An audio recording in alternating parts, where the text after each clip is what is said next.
اکیلے ہونے کی سب سے اچھی بات یہ ہے کہ جب آپ پریشان ہوں، آپ اداس ہوں، آپ کو سننے والا صرف آپ کا اللہ ہوتا ہے۔ زندگی میں دو لوگوں سے دور رہنا، ایک مصروف اور دوسرا مغرور، کیونکہ مصروف اپنی مرضی سے بات کرے گا اور مغرور اپنے مطلب سے یاد کرے گا۔ دو ہی چیزیں ایسی ہیں جن میں کسی کا کچھ نہیں جاتا، ایک مسکراہٹ اور دوسری دعا۔ ہمیشہ بانٹتے رہے۔ دوسروں کے محل میں غلامی کرنے سے بہتر ہے کہ انسان اپنی جھونپڑی میں حکومت کرے۔ انسان کو جتنا لگاؤ رزق سے ہے، اتنا لگاؤ اگر رزق دینے والے سے ہوتا تو اس کا مقام فرشتوں سے بڑھ کر ہوتا۔ ہمارے مرنے پر کچھ لوگ پیٹ بھر کر کھائیں گے اور کچھ کے سامنے روٹی سوکھ جائے گی۔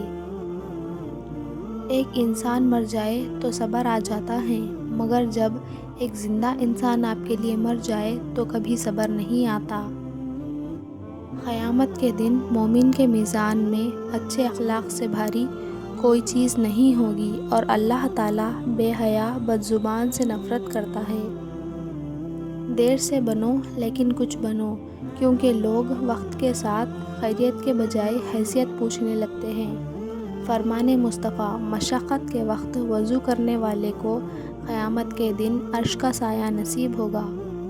یقین خالی دل کو بھر دیتا ہے، بے یقینی بھرے دل کو خالی کر دیتی ہے۔ جتنے رازدار کم بناؤ گے، اتنے ہی دھوکے کم کھاؤ گے، کیونکہ ہماری کمزوریاں ہی دشمن کو طاقتور بناتی ہیں۔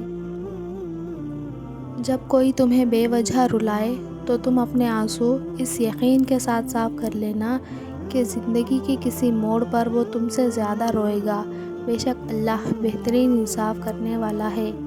کسی کو ذلیل کرنے سے پہلے خود ذلیل ہونے کے لیے تیار رہیں، کیونکہ اللہ کا ترازو صرف انصاف تولتا ہے۔ 3 نیکیاں جن کو کرنے سے قیامت کے دن عرش کا سایہ نصیب ہوگا: ٹوٹے ہوئے رشتوں کو جوڑنا، دل نہ چاہتے ہوئے بھی معاف کرنا، کسی کے گناہ کا پردہ رکھنا۔